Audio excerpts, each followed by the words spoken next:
If you see any of these 4 warning signs in the Airbnb that you're thinking of buying, it's a bad deal and you need to run away. So keep watching to see what these warning signs are and how to fix them.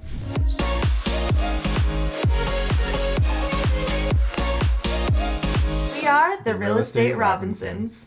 Hey everyone, if this is your first time here, I'm Sarah. I'm Tony. And we're real estate investors who quit our day jobs by investing in Airbnbs, and we're here to show you how you can do the same. Today we're going to show you the 4 Airbnb bad deal warning signs. And if you see any of these warning signs in that property you're thinking of buying, then you're probably about to buy a bad Airbnb. Now, when we say bad Airbnb, we basically mean a property that'll just kind of struggle to perform well and possibly could end up costing you money instead of making you money. If you ignore these warning signs, maybe you'll just end up wasting time looking at cities or looking at properties that'll never work. But the worst case scenario is that you actually buy a property that has no chance of being profitable.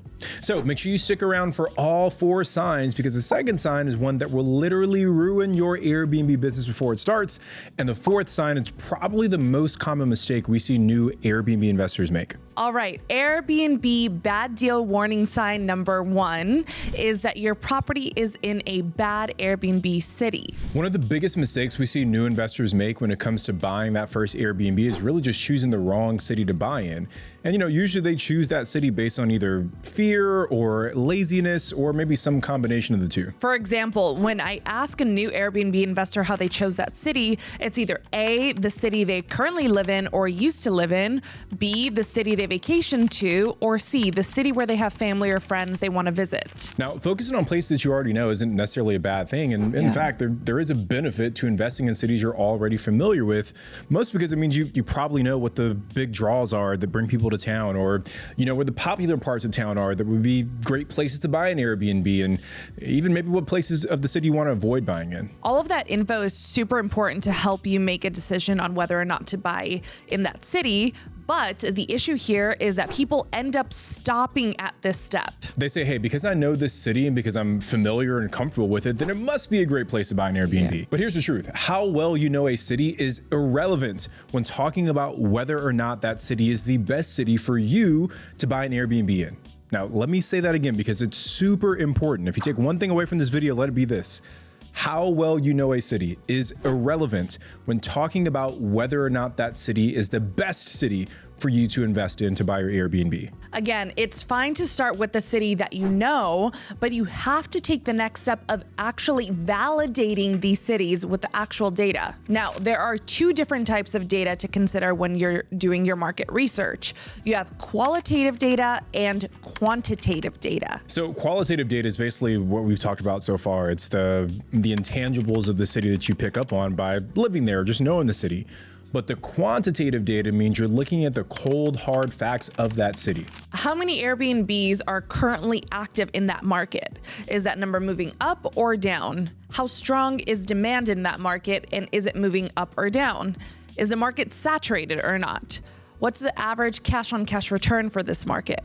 Or how well does this market align with my personal investment goals? You've got to get answers to those questions before you decide to buy an Airbnb in that city. So that's the first warning sign, buying in the wrong city. Now, in a moment, we're going to talk through the second warning sign, and this second sign is probably the most important to look out for, because even if you nail everything else, missing this warning sign pretty much guarantees that you will not be successful with your Airbnb. But first, we wanted to ask you a question. Do you feel like you need someone to work with you side by side as you buy that first Airbnb? Someone who's done it plenty times themselves and can give you the exact process to follow? If you've been thinking about buying your first Airbnb for a while, but feel stuck in analysis paralysis, then we're here to help. Now, we've got a few spots open in our Airbnb mentorship program, Alpha Host Academy, and inside of Alpha Host, we'll give you our exact process for choosing the right city for you to invest in using what's called our market matching matrix. We'll give you a proven framework for analyzing deals through our Pro Analyzer process. And then we'll give you all of our processes and tools for setting up your Airbnb and managing it on a daily basis. So when you join our community, you'll get a mix of one-on-one coaching, group coaching, on-demand content, and really our goal is to help you confidently buy your first Airbnb. If you're interested in booking a totally free discovery call to learn more, then head over to alphahostacademy.com. All right, Airbnb bad warning sign number 2 is bad regulations. Now, we've got a separate video on Airbnb regulations and we'll link to that in the description, but at a high level, you just need to make sure that you can legally operate an Airbnb in that city. We have students who have come into our community after buying the property, and then we'd have to break the bad news to them that legally they can't actually run that property as an Airbnb. So make sure you do your research before you buy. And honestly, you should know whether or not it's a city that allows for Airbnbs before you even start analyzing deals, because regulations are different from county to county, from city to city. You know, some cities, they might say, hey, there's a hard cap of 500 permits that we'll issue for Airbnbs. And if you apply after that cap, you go onto a waiting list. Other cities might say there's no hard cap, but we only allow Airbnbs in certain zones or areas of the city.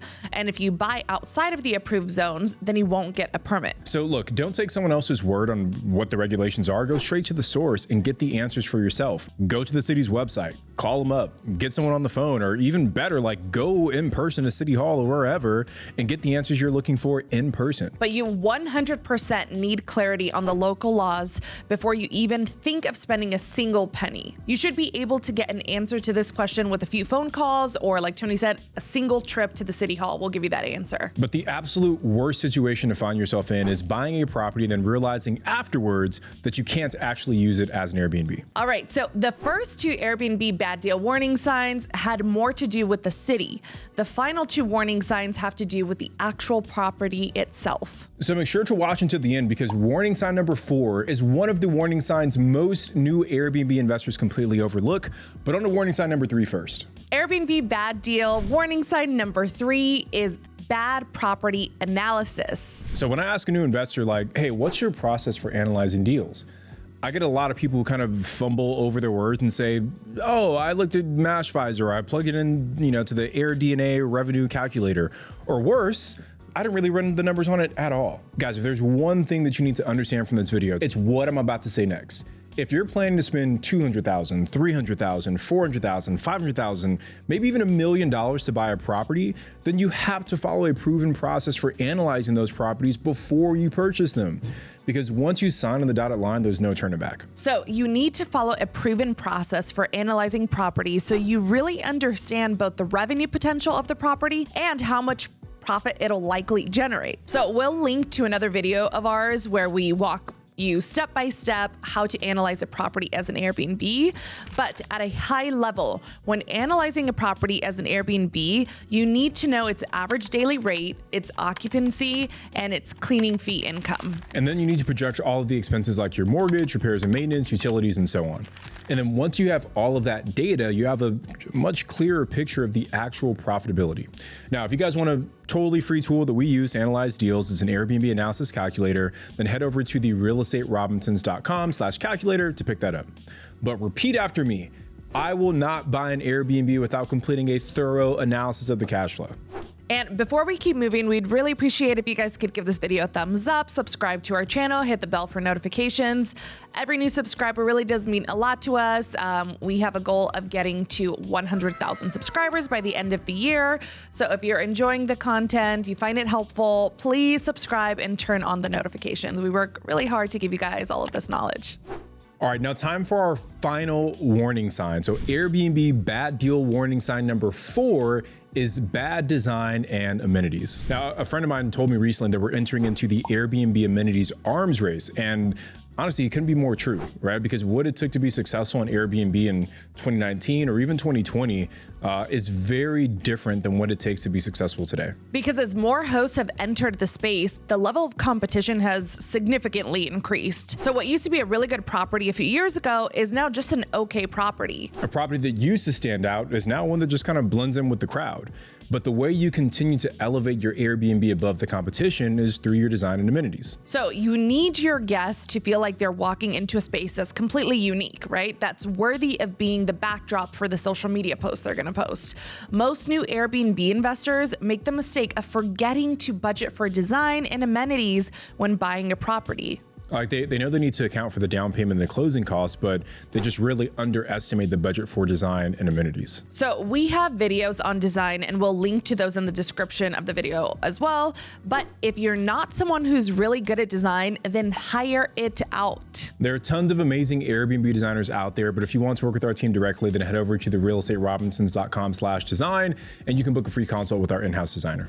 So there you have it. Those are the 4 warning signs that your Airbnb is a bad deal. And before we go, guys, please connect with us on social. On Instagram, I'm at Tony J. Robinson. My lovely wife is at Sarah Rad Robinson. If you're on TikTok, give us a follow there at The Real Estate Robinsons. And look, if you have any follow-up questions, drop them in the comment below. We'll do our best to answer it. But that's it for today, guys. I'm Tony. I'm Sarah. And we are The Real Estate Robinsons.